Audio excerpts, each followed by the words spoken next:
पढ़ रहे थे एडिशन ऑफ टू वेक्टर। आपको बताए थे कि दो वेक्टर को ऐड करने के लिए दो रूल बनाए गए हैं। एक रूल का नाम है पैरेललोग्राम लॉ, दूसरे रूल का नाम है ट्रायंगल लॉ। पैरेललोग्राम लॉ क्या होता है ये कल आपको बता दिया गया था। आज ट्रायंगल लॉ के बारे में हम बताने जा रहे हैं। ट्रायंगल लॉ में 3 स्टेप में काम होता है। जिस दो वेक्टर को आप ऐड करना चाहते हैं, ए वेक्टर प्लस बी वेक्टर, इसको 3 स्टेप में ऐड किया जाता है। अब स्टेप वाइज काम करिए। फर्स्ट स्टेप में ड्रॉ एनी वन वेक्टर, ये दोनों में से किसी एक वेक्टर का फिगर आपको बना लेना है। ये दोनों में से किसी एक का फिगर बना लेना है। बना लीजिए, जैसे दिया हुआ है वैसे ही बना लीजिए। बी का भी बना सकते हैं, ए का भी बना सकते हैं, कोई एक बनाना है। तो हम यहाँ पर ए वेक्टर को बना दिए हैं। This is A vector. इसके बाद यह नियम कहता है कि अब सेकेंड वेक्टर को बनाइए। Draw second vector. कैसे बनाना है?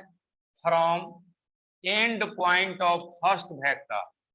आप जो पहला वेक्टर अभी बनाए हैं वो जहां पर समाप्त हुआ है, दैट इज एंड पॉइंट, वहीं से दूसरा वेक्टर आपको बनाना है। ए तो बन चुका है, अब बी बनाना है। बी को बनाने के लिए ए का अंतिम पोजीशन यानी यहां से जैसे दिया हुआ है वैसे ही बना देना है। बी वेक्टर हम लोग देख रहे हैं इधर है, ऐसे ही यहां पर ड्रॉ कर दीजिए। This is B vector. दो वेक्टर का फिगर बन चुका है। अब आपको करना यह है, एक नया वेक्टर आपको बनाना है। The vector drawn from starting point of first vector to the end point of second vector will be resultant. ये जो लिखे हैं इसमें यह बताया गया है कि आप जो वेक्टर पहले बनाए थे उसका स्टार्टिंग पॉइंट और दूसरा वेक्टर का अंतिम पॉइंट, इस दोनों के बीच में एक नया वेक्टर आपको खींचना है। ये जो न्यू वेक्टर आप देख रहे हैं यही होगा ए प्लस बी। इसी ए प्लस बी को रिजल्टेंट के नाम से जाना जाता है। This is called resultant vector. तो triangle law of vector addition क्या है यह आपके सामने है। ट्रायंगल लॉ में ट्रायंगल बनता है, पैरेललोग्राम लॉ में पैरेललोग्राम बनता है। ट्रायंगल लॉ में 3 वेक्टर जैसा कि आपको दिखाई दे रहा है, 2 वह है जिसको जोड़ना है और तीसरा वह है जो जोड़ने के बाद बना है। ट्रायंगल लॉ में सभी वेक्टर अलग अलग जगह से स्टार्ट हुआ है, जैसा कि आप वहां पर देख सकते हैं। ए यहां से स्टार्ट हुआ तो बी यहां से स्टार्ट हुआ, ए प्लस बी यहां से। कल जब पैरेललोग्राम लॉ पढ़ रहे थे तब वहां पर यह बताए थे आपको, इसी दोनों वेक्टर का फिगर ऐसे बनाए थे। This is A vector, this is B vector. दोनों वेक्टर को एक के जगह से स्टार्ट किए थे। इसके बाद दोनों के पैरेलल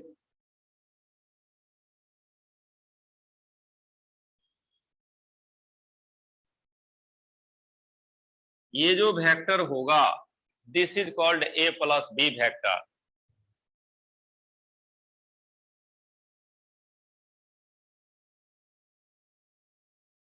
तो यह है पैरेललोग्राम लॉ और ऊपर में जो देख रहे हैं वह है ट्रायंगल लॉ। पैरेललोग्राम लॉ आसान है, इसमें सब वेक्टर एक ही जगह से शुरू होता है तो कोई भी कैलकुलेशन करने में या रिप्रेजेंटेशन करने में आसानी होता है। और वो जो देख रहे हैं ट्रायंगल लॉ उसमें सब अलग अलग पोजीशन से शुरू होता है। अब किसी भी ट्रायंगल में 3 साइड को वेक्टर से रिप्रेजेंट किया जाएगा तो हम लोग रिजल्टेंट वेक्टर को पहचान सकते हैं। एग्जाम्पल के तौर पर एक फिगर बनाते हैं, उससे पहले आप देख लीजिए रिजल्टेंट वेक्टर कैसे खींचा गया है। रिजल्टेंट वेक्टर का स्टार्टिंग पॉइंट डाइवर्जिंग है। देख रहे हैं यहां पर डाइवर्ज हो रहा है, 2 वेक्टर यहां से शुरू हो रहा है। रिजल्टेंट वेक्टर का अंतिम पोजीशन कन्वर्जिंग करता है।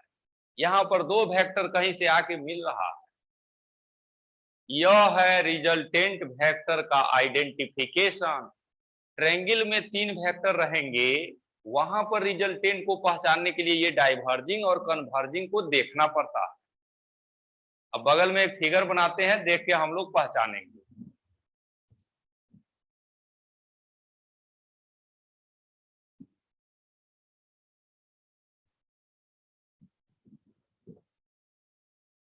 यह एक ट्रायंगल है, राइट एंगल ट्रायंगल देखने से लग रहा है। इस ट्रायंगल के तीनों साइड को तीन वेक्टर से हम दिखाने जा रहे हैं। आप सब लोग भी ध्यान से देखिए। This is x vector, this is y vector, this is z vector. तीन वेक्टर बना दिया गया है। अब हम लोग को जानना है कि रिजल्टेंट कौन होगा। देखना होगा कि कौन वह वेक्टर है जो डाइवर्ज और कन्वर्ज दोनों जगह पर है। आप लोग को कहा जाएगा बताइए इसमें कौन है रिजल्टेंट, तो किसका नाम लीजिएगा? एक्स का, वाई का, जेड का रिजल्टेंट कौन होगा? यह जेड वेक्टर रिजल्टेंट वेक्टर होगा, क्योंकि जेड वेक्टर यहां पर डाइवर्ज कर रहा है। देख लीजिए, जेड और एक्स दोनों यहीं से शुरू हुआ है, दिस इज डाइवर्जिंग पोजीशन। यहां पर आप देखिए, जेड भी खत्म हुआ है, वाई भी खत्म हुआ है, दिस इज कन्वर्जिंग पोजीशन। तो इस फिगर में जेड ही रिजल्टेंट है। जेड वेक्टर बराबर होगा x vector plus y vector. तो फिगर देख के हम लोग ऐसी बातें सब कर सकते हैं, सीख सकते हैं।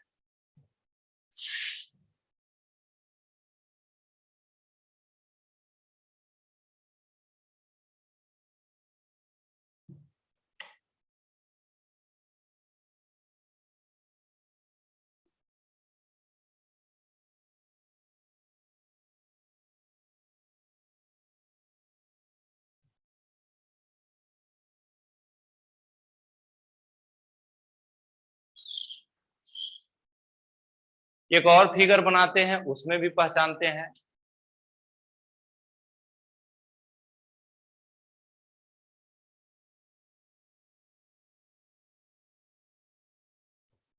देखिए, सबका नाम लिख रहे हैं, this is M vector, this is N vector, this is P vector. नाम तो लिख दिए, अब इसमें डायरेक्शन दिखाते हैं। कहीं भी डायरेक्शन हम लोग दिखा सकते हैं, अभी ऐसे दिखा रहे हैं। आपसे पूछा जाएगा रिजल्टेंट कौन है, तो किसका नाम लीजिएगा? P vector, N vector, M vector, तीनों में से कौन होगा? कोई एक ही होगा, कोई नहीं होगा। सीखने के लिए यह फिगर अभी है ही। रिजल्टेंट वह होता है जो डाइवर्ज और कन्वर्ज दोनों करता है। ध्यान से एकदम आंख खोल करके देखिएगा, तब पता चलेगा। यह पी जो है यहां से शुरू हुआ है और यहां पर खत्म हुआ है। जहां से शुरू हुआ है वहां से देखिए, पी भी शुरू हुआ है, एम भी शुरू हुआ है, दिस इज डाइवर्जिंग पोजीशन। यहां जहां खत्म हुआ है वहां देखिए, पी भी समाप्त हुआ है, एन भी समाप्त हुआ है, दिस इज कन्वर्जिंग पोजीशन। तो पी वेक्टर आपका रिजल्टेंट होगा। अब कुछ बदल देते हैं, देखिएगा यहां पर हम एन वेक्टर का डायरेक्शन बदल दिए हैं। अब देखिए, अब आपसे पूछा जाए रिजल्टेंट कौन होगा,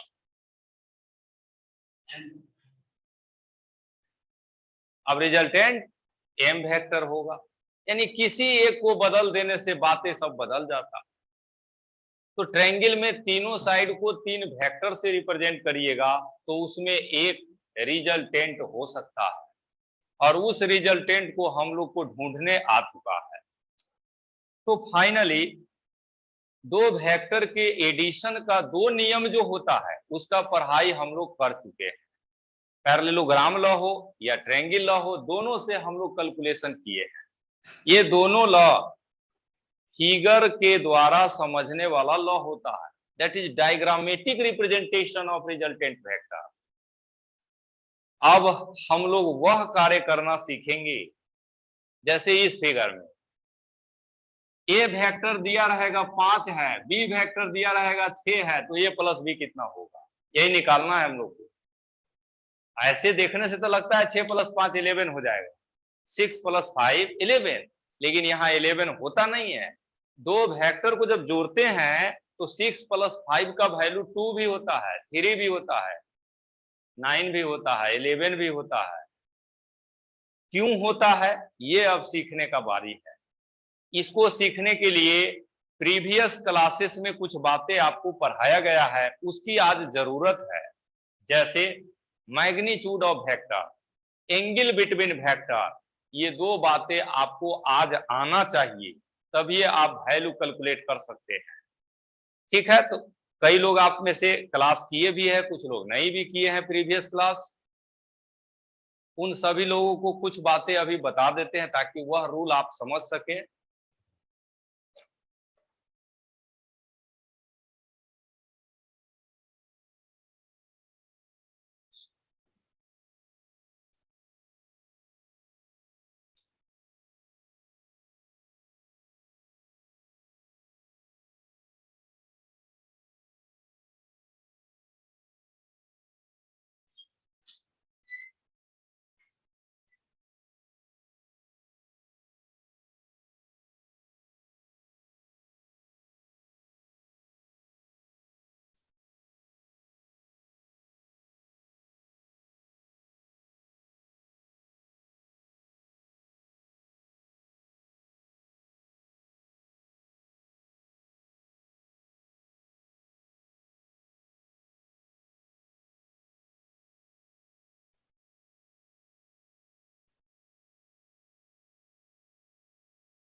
तो आपको बता रहे थे कि कुछ ऐसी बातें हैं जिसकी आज हम लोग को जरूरत है जानना, जानना ही पड़ेगा, नहीं जानिएगा तो काम होगा नहीं।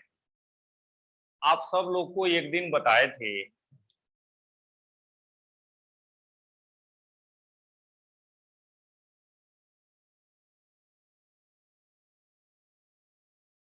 the vectors are represented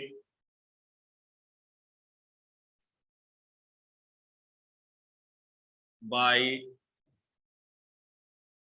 an arrow.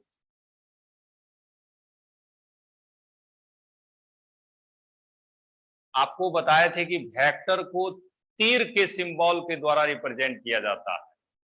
कोई भी एरो मार्क वेक्टर का रिप्रेजेंटेशन होता है। दूसरा, द लेंथ ऑफ एरो,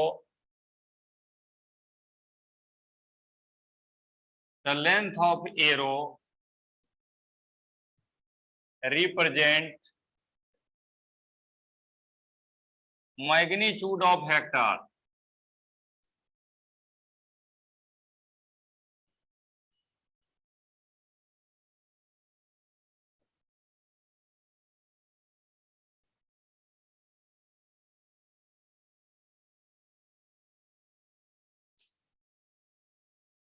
ये दो बातों को आज हम लोग की एडिशन ऑफ वेक्टर को समझने के लिए ये दो बात की आज जरूरत है। ऐसे पढ़िएगा, देखिएगा, इतना आसान है, ऐसा ही है, आसान है भी, न रिवीजन करने से, भूल जाने से ये सब परेशानी जैसा कर देता है। ये जो दोनों बातें लिखा गया है इसको एक बार फिर से आप सीख लीजिए।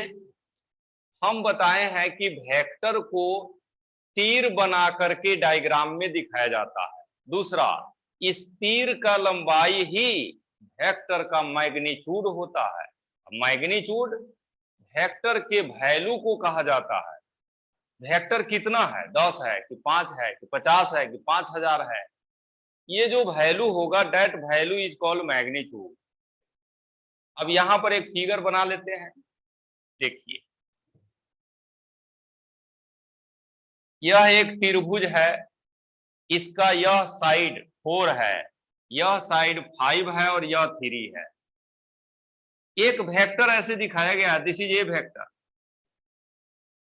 अब पूछा जाएगा ए वेक्टर का मैग्नीट्यूड कितना है, तो एरो का लंबाई ही मैग्नीट्यूड होता है, दैट इज 3। यानी जिस लाइन पर आप ए वेक्टर को दिखाए हैं वो लाइन कितना बड़ा है, उस लाइन का लंबाई ही मैग्नीट्यूड होता है। अब इधर कोई वेक्टर दिखा दिया जाए सी वेक्टर, तो सी का मैग्नीट्यूड आपका हो जाएगा 4। इस फिगर में देखिए ऐसे दिया हुआ है ए बी सी। आपसे पूछा जाए ये जो नीचे वाला लाइन है, इस लाइन का लंबाई कितना है, तो क्या बताएंगे? ये नीचे वाला जो लाइन है इसका वैल्यू कितना होगा, तो क्या बताएंगे हम लोग? नहीं बता रहे हैं, कोई बात नहीं है, हम ये थीटा लिख दिए हैं, ये 90 डिग्री है। आप बताइए साइन थीटा बराबर कितना लिखे? साइन थीटा बराबर होता है परपेंडिकुलर बाई बेस। परपेंडिकुलर कौन है? एसी। एसी जो है यहां से यहां तक का लंबाई है, that is AC by A B.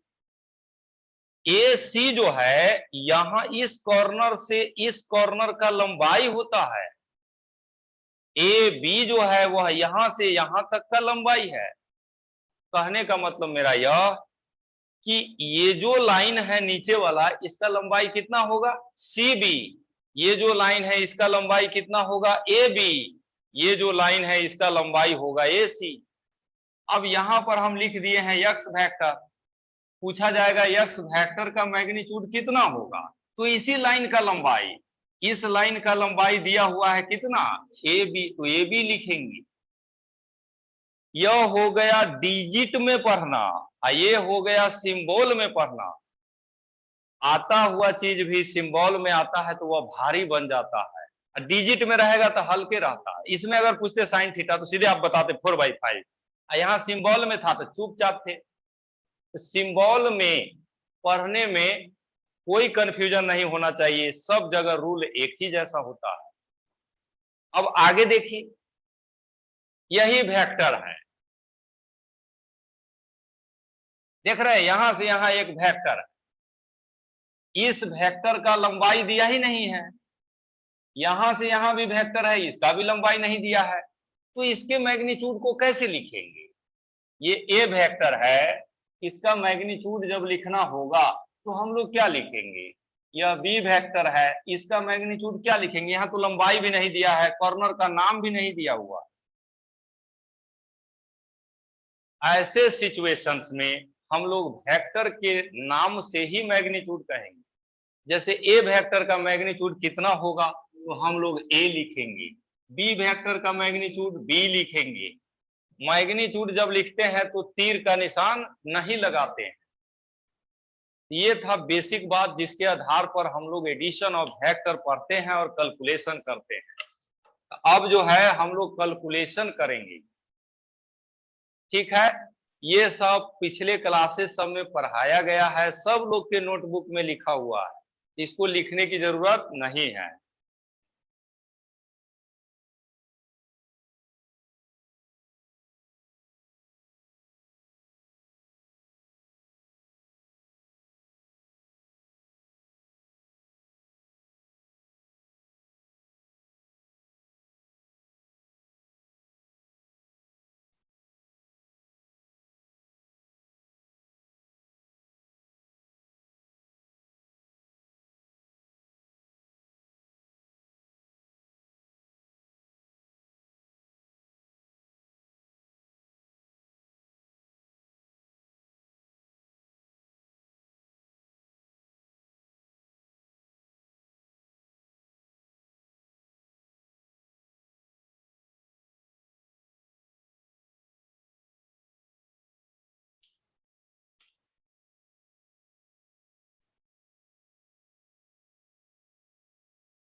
तो फाइनली हम लोग वह टर्म पढ़ने आ चुके हैं जिसको पढ़ना है, सीखना है, जिसमें आप यह सीखिएगा कि 10 + 10 10 भी हो सकता है, 10 + 10 12 भी हो सकते हैं, 10 + 10 0 भी हो सकता है।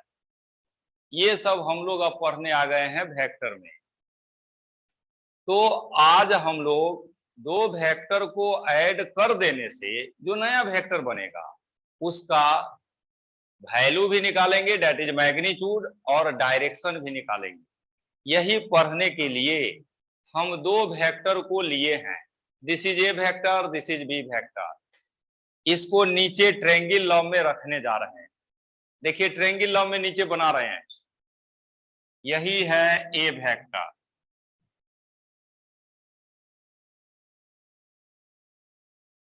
This is A vector. अब बी वेक्टर लीजिए, यही है आपका बी वेक्टर।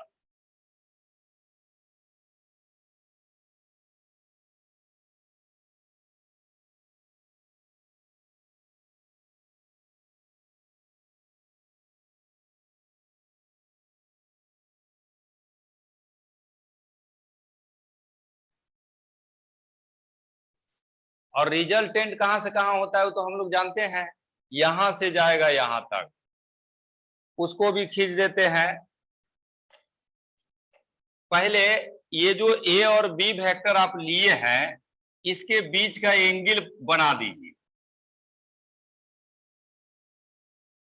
यह ए और बी वेक्टर जिस तरह से आप बनाए हैं ये डाइवर्ज कन्वर्ज नहीं कर रहा है, तो एंगल दिखाने के लिए ऐसे आगे की तरफ प्रोजेक्शन खींचना पड़ता है। ये जो देख रहे हैं आप,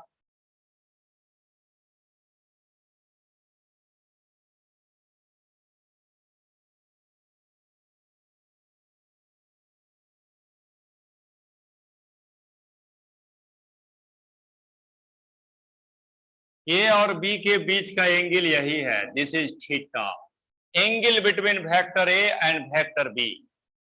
नेक्स्ट अब रिजल्टेंट को दिखा देते हैं।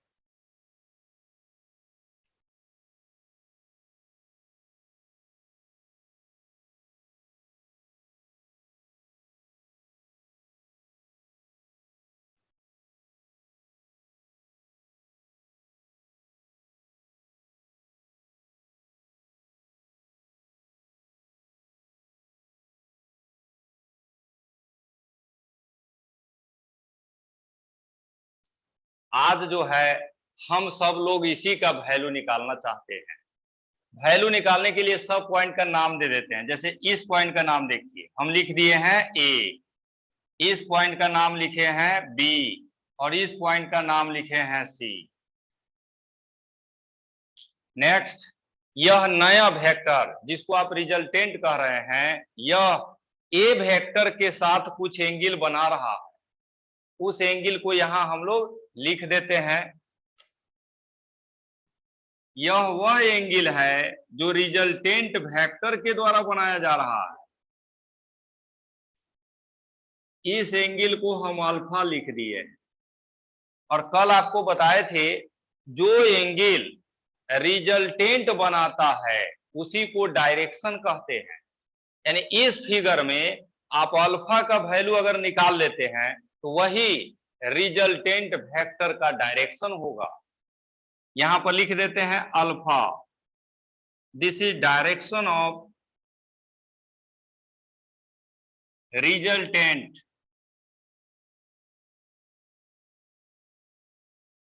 और रिजल्टेंट है आपका ए वेक्टर प्लस बी वेक्टर। तो ए प्लस बी वेक्टर का डायरेक्शन निकालने का मतलब है अल्फा का वैल्यू निकालना। नेक्स्ट, ए प्लस बी वेक्टर का मैग्नीट्यूड हम लोग को निकालना है। A vector plus B vector का मैग्नीट्यूड अभी अभी आपको बताए हैं, वेक्टर कोई भी रहे उसका मैग्नीट्यूड तीर के लंबाई के बराबर होता है। तो ए प्लस बी वेक्टर कहां से कहां खींचा गया है, ए से सी, तो इसका मैग्नीट्यूड कितना हो जाएगा, ए सी, यानी यही ए सी आपको निकालना है। This is magnitude of A plus B.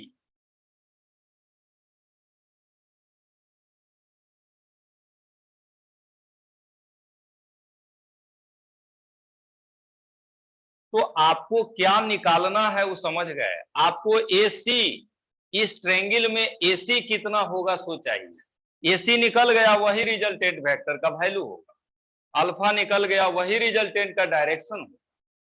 अब इसी को निकालने के लिए मैथमेटिक्स का हम लोग इस्तेमाल करते हैं। यहां पर इस फिगर में अपने से ये काम करेंगे हम लोग। यहां से एक लाइन ऐसे खींच दिया गया है,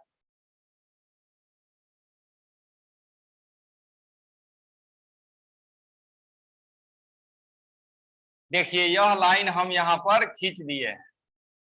ये लाइन ऐसे खींचे हैं कि यह 90 डिग्री बन गया है, 90 डिग्री, और इस पॉइंट का नाम लिख दिए हैं डी। अब आप देखिएगा तो यह एक राइट एंगल ट्रायंगल बन चुका है। हमको चाहिए क्या, एसी और अल्फा चाहिए, दोनों आप निकाल सकते हैं। राइट एंगल ट्रायंगल जब बन जाता है तो कैलकुलेशन आसान हो जाते हैं। यहीं से हम लोग लिखेंगे फ्रॉम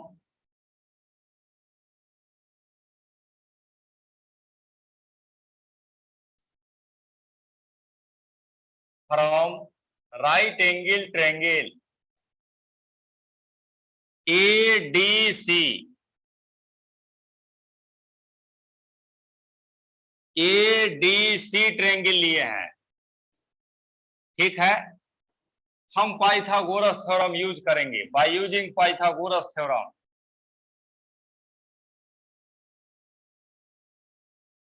पाइथागोरस थ्योरम का नाम सुने होइएगा, पाइथागोरस थ्योरम। पाइथागोरस थ्योरम के आधार पर इस ट्रायंगल के लिए क्या लिखिएगा, सिर्फ नामे सुने हैं, AC square equals AD square plus BC square. आपको यही AC निकालना है। अगर AC निकला, नया वेक्टर का मैग्नीट्यूड आप निकाल लेंगे। यहीं से देखिए AC बराबर हो जाएगा root under AD square plus DC square. आपको निकालना है AC, और AC तब मिलेगा जब आप AD और DC जान जाइएगा। AD यहां कितना होगा और DC कितना होगा, अगर ये दोनों पता चल जाए तो हम लोग AC कैलकुलेट कर सकते हैं। This is equation number 1। एक और बात देखिए, इस फिगर में A से B तक A वेक्टर खींचा हुआ है, अब B से C तक B वेक्टर खींचा हुआ है। यहीं पर देखेंगे हम लोग नाउ, यहां जो आप देख रहे हैं AB, यह बराबर होगा कि A से B तक का वैल्यू कितना होगा, A वेक्टर का मैग्नीट्यूड ऐसे, और ये लिखते हैं तो यह बराबर A के होता है। किसी भी वेक्टर में मोड लगाते हैं तो तीर का निशान रिमूव हो जाता है और A से लिखते हैं। नेक्स्ट BC, BC बराबर क्या लिखिएगा, B वेक्टर का मॉडुलस, और यह बराबर हो जाएगा B की। तो ये सब बातें हम लोग को नोन है, ये सब बातें आज से पहले के क्लासेस में हम लोग पढ़े हैं, सीखे हैं। अब इसके आधार पर अब आगे देखिए कैसे काम करेंगे। हम लोग को चाहिए AC, हर हाल में चाहिए AC, और AC निकालने के लिए AD और DC निकालना पड़ेगा।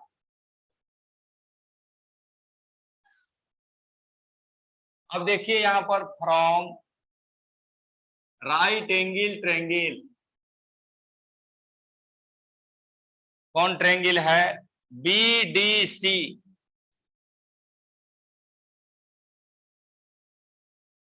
BDC में देखिए साइन थीटा बराबर क्या लिखिएगा,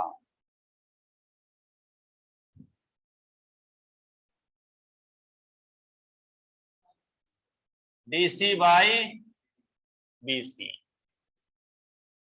यहीं से साइन थीटा बराबर हो गया DC बाई BC का वैल्यू आपको पहले से मालूम है, BC कितना है, B है। यहीं से आप क्रॉस मल्टीप्लिकेशन करिएगा तो DC बराबर आ जाएगा B साइन थीटा। DC निकल गया। अब नेक्स्ट हम लोग को AD भी चाहिए। DC तो पता चल गया, अब AD निकालना है। AD निकालने से पहले इसी त्रिभुज में cos थीटा बराबर क्या लिखिएगा? ये जो ट्रायंगल लिए हैं BDC, इसमें cos थीटा बराबर क्या लिखेंगे? बेस बाई हाइपोटेनस, यानी यहीं से BD बाई BC, यहीं से cos थीटा बराबर हो जाएगा BD, और BC का वैल्यू हम लोग B जान रहे हैं, यहीं से BD बराबर आ गया B cos थीटा। देखिए हम लोग को निकालना है AC। AC निकालने के लिए चाहिए AD और DC। तो DC तो पता चल गया है, लेकिन AD अभी भी नहीं निकला। आप जो निकाले हैं यह कौन है? BD है। AD कितना होगा? फिगर से तो स्पष्ट पता है, यहीं से लिखेंगे देयरफॉर AD बराबर क्या लिखिएगा? AB plus BD। हमको A से D तक का डिस्टेंस चाहिए, तो ये बराबर होगा AB या प्लस BD। अब सबका वैल्यू दिया हुआ है, यहीं से AD बराबर हो जाएगा, AB का वैल्यू देखिए दिया हुआ है कितना? A। अब BD का वैल्यू आप निकाले हैं B cos थीटा। यहां से BD और AD जो आप निकाले हैं, इसको इक्वेशन नंबर 1 में रखेंगे, AC निकल जाएगा। इस तरह से हम लोग मैग्नीट्यूड कैलकुलेट कर लेते हैं। वहीं पर इसको नोट कर लीजिए। अब इधर हटा करके AC निकाल लेते हैं।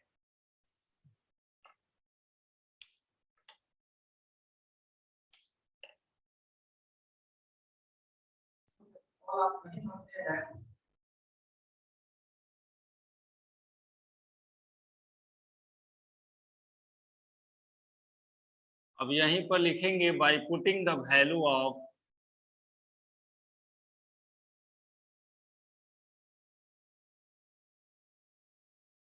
BD एंड AD, BD नहीं DC, AD and DC in equation 1।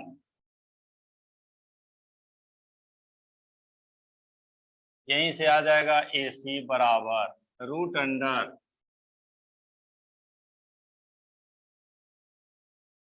AD square plus DC square, यही लिखा हुआ था, दोनों का वैल्यू पुट कर देते हैं।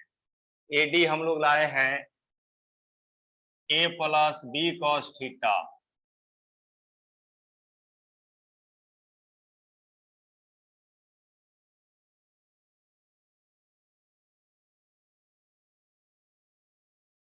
यहां देख रहे हैं AD है A plus B cos theta लिख दिए, और आपको चाहिए DC, DC का वैल्यू B sin थीटा का होल स्क्वायर लिख दिया गया। अब इसको सोल्व करना है, ठीक है? तो इसको सोल्व करने के लिए क्या करेंगे? A प्लस B का whole square, A plus B का होल स्क्वायर पर इसको सोल्व करिए। यहीं से AC बराबर हो जाएगा, इसको A प्लस B के होल स्क्वायर में रखिए, यह हो जाएगा A square plus 2AB cos theta plus B square cos square theta. इसको जब A प्लस B के होल स्क्वायर पर रखेंगे तो यही आएगा, A square plus 2AB plus B square, यही ना होता है उसका फॉर्मूला, उसी पर रखे हैं। ये पूरा का होल स्क्वायर होगा तो हो जाएगा B square sine square theta. अब नेक्स्ट इसको सोल्व करना है, तो ये लास्ट वाला दोनों में देखिएगा ना, B स्क्वायर कॉमन हो जाएगा, AC बराबर root under A square plus 2AB cos थीटा। अब B स्क्वायर यहाँ कॉमन हो गया, कॉमन ले लीजिएगा तो बचेगा cos square theta plus sine square theta. ये जो ब्रैकेट में लिखा हुआ है ना, इसका वैल्यू सब लोग को यादे रहता है, कितना होता है? 1। 1 जब रख दीजिएगा तो ये पूरा खत्म हो गया, सिर्फ क्या बचेगा? B square. यहीं से AC बराबर आपका हो गया root under A square plus B को शुरू में लिख लेते हैं, B square plus 2AB cos theta की। दो वेक्टर को जोड़िएगा कितना वैल्यू होगा, सो यहीं से पता चलता है। अब AC अभी अभी थोड़ा देर पहले हम आपको बता रहे थे, सिंस ये जो AC है नीचे लिखा हुआ भी था, ये बराबर है A प्लस B वेक्टर का मॉडुलस। आप AC का जो वैल्यू निकाले हैं वह इसके बराबर है, यहीं से लिखेंगे हम लोग देयरफॉर A